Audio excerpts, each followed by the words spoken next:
completely off course and get it so completely wrong, their latest and greatest releases end up in the junkyard of history. Today we're unpacking 17 of the most embarrassingly disastrous car launches of the 1970s. Cars that were hyped up, hyped hard, and then crashed. Figuratively speaking, of course. Well, mostly. Let's start with one of the biggest flops of the decade. The AMC Gremlin was America's awkward stab at entering the subcompact market, chopped down from the larger AMC Hornet, and introduced in 1970 to offer an affordable, fuel-efficient ride during the growing oil crisis. It came with either a 1.9-liter or 2.0-liter inline-4 or an optional 3.8-liter V6, pushing up to 128 horsepower, and was paired with a 3- or 4-speed manual or a 3-speed automatic transmission, topping out at around 90 miles per hour. While it sold over 670,000 units during its 8-year run, the Gremlin's weird proportions, outdated engineering, and choppy, unrefined ride turned it into a punchline. Critics lambasted it for feeling hastily designed and poorly executed, with automotive writer Dan Neal summing it up as cheap, deprived, and awful to drive. Its reputation quickly declined, landing it in Time magazine's 50 worst cars of all time, Car Talk's 4th worst car ever, and CNN, CNBC, and Edmunds.com's lists of the ugliest and most questionable vehicles. AMC discontinued the Gremlin in 1978 in favor of the AMC Spirit, but its legacy as one of the most awkward cars of the decade was already sealed. And not even Chrysler's later acquisition of AMC in 1987 could bury the Gremlin's infamous reputation. The Lada Riva, also known as the VAZ2105 and sold under various names like the Lada Nova, 1200, and 1300, was essentially a ruggedized version of the 1960s Fiat 124, and it felt that old. Powered by a 1.2 or 1.3-liter inline-4 engine producing 68 horsepower, mated to a 4-speed manual gearbox, it reached a top speed of about 87 miles per hour. Marketed as a reliable, affordable alternative to pricier Western models, it found popularity in the UK during the late 1980s. But the driving experience was abysmal. Heavy steering, vague brakes, and a plasticky dashboard that felt decades behind its competition. Jeremy Clarkson once called it the worst car in the world. Many agreed, citing its outdated design, tank-like handling, and build quality that didn't meet evolving Western standards. Despite a remarkable production run from 1970 to 2013, the Riva was gradually phased out and replaced by the more modern Lada models. It remains a regular fixture in worst car lists from the Sunday Times and the Telegraph, though it enjoys a bizarre cult following among retro car enthusiasts in the UK. Touted as GM's bold leap into the compact market, the Chevrolet Vega launched in 1971 with high hopes, even winning Motor Trend's Car of the Year award, but quickly unraveled into one of the company's biggest disasters. With nearly 2 million units produced, the Vega came with a 2.3-liter aluminum block inline-4 engine, producing between 80 and 110 horsepower, matched to a 4-speed manual or 3-speed automatic, and capable of reaching around 90 miles per hour. Its modern styling and fuel efficiency made it a hit on paper, but in reality, it was plagued by serious quality and reliability issues. The aluminum engine was prone to overheating and premature failure, while the car's poor rust-proofing led to widespread body corrosion, sometimes within just a couple of years. By the late 70s, the Vega had earned a reputation for being disposable with a shockingly high scrappage rate. It ranked second in Car Talk's Worst Car poll and landed on Worst Ever lists from Forbes, Car and Driver, and Edmunds.com. GM pulled the plug in 1977 and replaced it with the Chevette. Still, the damage to the company's reputation lingered long after, making the Vega a textbook example of how good intentions and poor execution can torpedo a car's legacy. The Ford Pinto started out as a promising entry into the subcompact market, offering affordability, fuel efficiency, and a variety of engine options, including a 1.6-liter, 2.0-liter, and 2.3-liter inline-4, producing up to 86 horsepower, with either a 4-speed manual or a 3-speed automatic and a top speed around 85 miles per hour. It sold well early on, with over 3 million units built during its production run. Then came one of the most infamous safety scandals in automotive history, which destroyed the Pinto's legacy. A dangerously designed fuel tank made the car prone to bursting into flames in rear-end collisions, and internal documents, later dubbed the Pinto Memo, revealed that Ford had calculated it would be cheaper to pay for burn victim lawsuits than to fix the issue. The public backlash was massive, and while Ford never admitted fault, the Pinto became a symbol of corporate negligence. It ranked third in Car Talk's Worst Car poll, made Time's 50 Worst Cars list, and topped Autoblog's Dumbest Cars Ever Made. Sales plummeted in the late 70s, and the Pinto was finally discontinued in 1980, replaced by the Ford Escort, a model that helped Ford regain consumer trust. Despite its strong sales, the Pinto remains a textbook case of how safety oversights can torch a brand's reputation. On paper, the Morris Marina seemed like a sensible, practical choice for British families. A budget-friendly sedan built by British Leyland using engines ranging from 1.3 to 1.8-liter inline fours, delivering 58 to 72 horsepower and a top speed of around 80 miles per hour. Over its life, it sold over 1.2 million units, peaking as the UK's second best-selling car in 1973, just behind the Mini. But beneath its bland exterior, the Marina was riddled with problems. It reused aging 1940s Morris Minor parts, suffered from poor handling, uninspired styling, lackluster build quality, and, in early models, dangerously flawed front suspension. Critics were brutal. Top Gear famously mocked it often, literally blowing it up, and Jeremy Clarkson once said it made the Austin Allegro look sophisticated by comparison. Car Throttle named it the worst UK car ever made, and the Daily Telegraph cemented its place on its all-time worst list. Although sales were strong initially, the Marina quickly fell out of favor as its shortcomings became undeniable. It was discontinued in 1980 and replaced by the Austin Ambassador. Still, its memory lingers as a symbol of British Leyland's decline and an era of missed opportunities in UK automotive history. The Vauxhall HC Viva Forenza, sold in Canada through GM, was supposed to be a sporty, affordable small car tailored to North American tastes. It had a 1.6 or 2.0-liter inline four under the hood, producing up to 105 horsepower, a 4-speed manual transmission, and a top speed of nearly 90 miles per hour. But it quickly became one of the most reviled imports in Canadian automotive history. Early models were plagued with catastrophic brake failures and engine fires, sparking outrage among owners. The situation got so bad that a consumer group called the Dissatisfied Forenza Owners Association was formed, and angry customers began protesting outside dealerships. Used values plummeted to just 25% of their original MSRP, and Canadian media lambasted the Forenza, with Autofocus.ca eventually calling it Canada's worst car. Production ceased after just 2 years in 1973, with fewer than 10,000 units sold. The Forenza debacle not only crushed Vauxhall's export prospects, but also led to increased pressure for class action lawsuit legislation in Canada. Today, the Forenza is often compared to the Chevrolet Corvair. Still, without the innovation or charm, it is a cautionary tale of poor quality control, brand damage, and one of the most humiliating moments in GM Canada's history. The Lancia Beta began its life with promise, especially in the UK, where it was praised for its elegant Italian styling, sharp handling, and surprisingly solid performance from a range of 1.2 to 2.0-liter inline-4 engines, producing up to 130 horsepower. With a 5-speed manual transmission and a top speed of around 112 miles per hour, the Beta was everything a mid-market European buyer could want, until the rust set in. Stories began circulating that Lancia had used low-quality Soviet steel, though the real issue was likely poor rust-proofing and water drainage. The cars corroded alarmingly, leading to massive recalls and a damaged reputation. Lancia never fully recovered. Over 400,000 Betas were produced, but by the early 1980s, sales had plummeted, particularly in the UK, and Lancia withdrew entirely from right-hand drive markets by 1994. Despite the performance and innovation the Beta once offered, its legacy is defined by unreliability and one of the worst rust scandals in European automotive history. Today, it's remembered more for what went wrong than the driving experience it briefly promised. The Reliant Robin, launched in 1973 and later renamed the Rialto in 1989, was one of the most peculiar cars ever sold in the UK. A 3-wheeled, fiberglass-bodied oddity designed to be light enough to qualify as a motorcycle for tax and licensing purposes. Powered by a tiny 750cc or 850cc inline-2 engine producing between 25 and 30 horsepower, it topped out at around 65 miles per hour. Aimed at budget-conscious drivers and small business owners, it was meant to be practical and economical, but instead it became a national joke.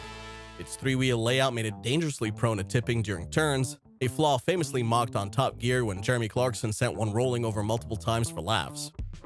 Despite its bizarre charm and a cult following that grew over the decades, critics tore it apart. Auto Express ranked it the 8th worst car ever, Car Throttle called it the 2nd worst UK car of all time, and Edmunds.com placed it 13th on their worst cars list. Over 3 million were sold between 1973 and 2002, but after changes in vehicle regulations and decades of ridicule, production finally ended, leaving behind a legacy of laughter, fiberglass, and face palms. British Leyland's Austin Allegro was intended to be the future of the modern family car, debuting with radical innovations like a rounded aerodynamic body and hydrogas suspension. It featured engines ranging from 1.1 to 1.7-liter inline-4s, delivering up to 64 horsepower, and offered both 4-speed manual and 3-speed automatic options with a top speed of around 80 miles per hour. But despite the forward-thinking specs, the Allegro quickly became a symbol of everything wrong with the British car industry. The quality control was poor, the design awkward, particularly the infamous square steering wheel, and handling was underwhelming. Sales steadily declined, and eventually it was widely seen as one of the worst cars ever built. In 2008, it was voted the worst car in Britain, Richard Porter ranked it second in his book Crap Cars, and Jeremy Clarkson didn't spare it from his trademark demolition reviews. Although over 626,000 units were sold, the Allegro was quietly retired in 1982 and replaced by the Austin Maestro. Today, it's remembered not as a family car of the future, but as a painful reminder of British Leyland's inability to deliver on its promises. The Leyland P76 was supposed to be Australia's answer to the large, powerful American sedans of the time, a flagship vehicle proudly built by Leyland Australia to take on Ford and Holden. With engine options ranging from a 2.6-liter inline-6 to a robust 3.5-liter V8, pumping out up to 158 horsepower and a top speed of around 100 miles per hour, the P76 was technically competitive. It even boasted spacious interiors and surprisingly decent handling for its size. But that's where the praise ends. Beneath the big ambitions lay many problems, such as electrical gremlins, inconsistent build quality, and a general lack of refinement that didn't match its steep price tag. Sales flopped almost immediately, with only around 16,000 units sold between 1973 and 1975. Production was unceremoniously shut down just 2 years after launch, leaving behind one of the most infamous failures in Australian automotive history. The P76 is still remembered as a cautionary tale of overpromising and under-delivering, a lesson not lost on rivals like Holden, who quietly took notes on how not to launch a national icon. When the Mustang II debuted in 1974, it was a radically different beast from the original pony car that shook up the automotive world a decade earlier. Downsized and based on the humble Ford Pinto platform, the Mustang II was Ford's direct response to the 1973 oil crisis. With engine choices including a 2.3-liter inline-4, a 2.8-liter V6, and eventually a 5.0-liter V8 that topped out at 139 horsepower, it was fuel-efficient for the times but lacked the muscle that defined its predecessors. Top speed hovered around 90 miles per hour, and while sales initially spiked due to its practicality, die-hard fans were left fuming. Critics blasted it for being underpowered, cheaply made, and a shadow of its former self. Despite selling over 1 million units during its run, the Mustang II is often considered the lowest point in the model's history. Hot Rod magazine once argued that it wasn't as bad as history remembers, but try telling that to enthusiasts who saw it as a betrayal of everything the Mustang name stood for. By 1978, it was phased out and replaced with a more aggressive third-generation model, which began to restore the Mustang's performance legacy. If you've ever wondered what a car from the future looked like, in the 1970s, the AMC Pacer might just be it.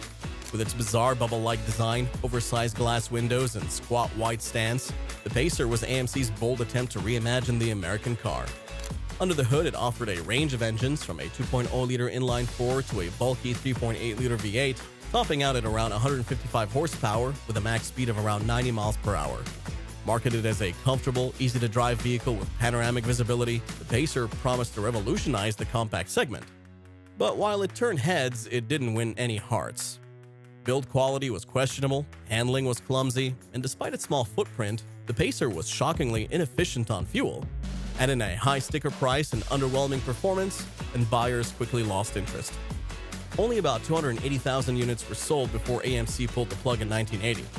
Though a commercial failure in its day, the Pacer has since earned cult status, partly due to its appearance in pop culture classics like Wayne's World. Today, it's more of a retro curiosity than a punchline, but make no mistake, it's still considered one of the strangest misfires in automotive history. The Bricklin SV1 was one of the boldest and most bizarre attempts at reinventing the American sports car. Designed by entrepreneur Malcolm Bricklin, it featured dramatic gull-wing doors, a fiberglass and acrylic composite body, and a mission to be the first safety sports car. Under the hood, it came with either a 5.9-liter AMC V8 or a 5.8-liter Ford V8, generating up to 220 horsepower and reaching a top speed of around 115 miles per hour. On paper, it sounded futuristic and exciting. In reality, it was a mechanical and financial mess. Build quality was atrocious, doors got stuck, parts failed, and reliability was laughable. The SV1 was expensive, underdeveloped, and underperformed compared to cheaper, better-made competitors. Fewer than 3,000 units were built before Bricklin's company went bankrupt in 1975. Despite its colossal failure, the SV1 developed a niche following over time.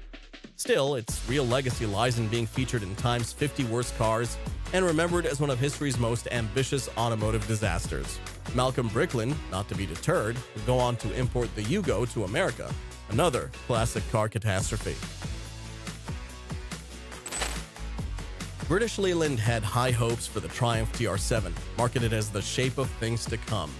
With its wedge-like profile and modern lines, the TR7 was intended to update the traditional British roadster into something stylish and fuel-efficient for the 1970s. Powered by a 2.0-liter inline-4 making 105 horsepower, it was mated to a 4- or 5-speed manual transmission and reached about 115 miles per hour at full tilt. But beneath its futuristic styling lay serious problems. The TR7 was plagued by rust, fragile engines, and quality control issues that seemed baked into every car rolling off the line. Handling was also a disappointment, especially compared to Japanese rivals that were beginning to dominate the global market. Production stretched for 6 years and over 112,000 units were made, but sales never took off like Triumph had hoped. The car became a symbol of British Leyland's industrial dysfunction. It was eventually discontinued in 1981, replaced briefly by the TR8, but the damage was done. Time magazine once labeled it one of the slowest cars of all time, and to many enthusiasts, it marked the beginning of the end for the once proud Triumph brand. Few cars have been as ridiculed and yet as weirdly enduring as the Chevrolet Chevette. Launched in 1976, it was GM's answer to the growing wave of cheap, reliable Japanese imports. Available with a range of 1.4 to 1.8-liter inline-4 engines, producing between 51 and 60 horsepower, the Chevette wouldn't win any races, topping out at around 80 miles per hour. It was slow, noisy, and looked like a fridge on wheels, but it was affordable, easy to maintain, and surprisingly fuel-efficient, making it a hit among first-time buyers and urban commuters. At its peak in 1980, Chevrolet sold an impressive 451,000 units. However, the Chevette was quickly outclassed by rivals like the Honda Civic, Toyota Corolla, and even Ford's own Escort. Its Spartan interior, tin can build quality, and lackluster performance earned it a spot on many worst car lists. Still, it managed a run of over 2.7 million units before being replaced by the badge-engineered Geo Metro in 1987. Motor Trend once argued it was an unrecognized revolutionary, but to most, the Chevette remains a rolling reminder of how low the bar for entry-level cars once was. In response to rising fuel costs and increasingly strict corporate average fuel economy standards, General Motors bet big on diesel during the late 1970s and early 1980s. Their solution? Drop diesel V6 and V8 engines into full-size cars under the Oldsmobile brand, promising buyers fuel efficiency without sacrificing comfort and space. On paper, it made sense. The 5.7-liter V8 diesel produced up to 120 horsepower, with a 4.3-liter V8 and a smaller V6 option delivering slightly less. Unfortunately, the execution was catastrophic. These engines were essentially reworked gasoline blocks ill-suited for diesel operation, resulting in poor reliability, oil leaks, sluggish performance, and frequent, devastating failures. The infamous THM200 transmission and these engines made things even worse. In 1979 and 1980, the engines failed to meet California emission standards, further embarrassing the company. By 1981, GM had sold a peak of 310,000 diesel-equipped cars, but the damage had already been done. Lawsuits poured in, the Federal Trade Commission filed a complaint in 1980, and customer trust in GM and diesel technology plummeted. By the time GM discontinued the program in 1985, the reputation of diesel passenger cars in the US was left in tatters. a legacy that would take decades even to begin to repair. Today, the Oldsmobile diesels are remembered as one of GM's worst engineering blunders. Born behind the Iron Curtain but aimed at the modern world, the FSO Polonaise was Poland's ambitious attempt at creating a safe, stylish, and export-worthy car. Based on Fiat technology, it was available with a range of 1.3 to 2.0-liter inline-4 engines, offering 60 to 100 horsepower and a top speed of around 90 to 100 miles per hour. One of its early claims to fame was passing U.S. crash tests in 1978, a rare feat for an Eastern Bloc car. But the initial promise quickly unraveled. The Polonaise suffered from outdated technology, crude handling, and consistently poor build quality, making it nearly impossible to compete with Western rivals. Polish drivers had few alternatives in their domestic market, so over 1 million units were built through a surprisingly long production run. However, in export markets like the UK, it was a laughingstock. Jeremy Clarkson once dubbed it one of the worst cars he had ever driven, and Top Gear mocked it relentlessly. The Polonaise became a symbol of the challenges faced by Eastern Bloc automakers in trying to meet Western standards. It was finally discontinued in 2002, replaced by the Daewoo-engineered FSO Lanos, ending one of the most awkwardly persistent model runs in automotive history. As we wrap up this journey through the most disastrous car launches of the 1970s, it's clear that the automotive industry was not without its growing pains during this transformative decade. From design flaws and safety concerns to financial disasters and cultural missteps, these vehicles serve as cautionary tales for automakers, reminding us that innovation and ambition must be met with attention to detail and consumer trust. While many of these models have faded into history, they continue to live on in the annals of automotive lore, either as cult classics or infamous failures. Which of these legendary automotive disasters deserves the title of the worst car ever? Was it the fire-prone Ford Pinto or the rust-bucket Lancia Beta? Drop your thoughts in the comments and don't forget to hit that like button, subscribe, and ring the bell for more detailed videos.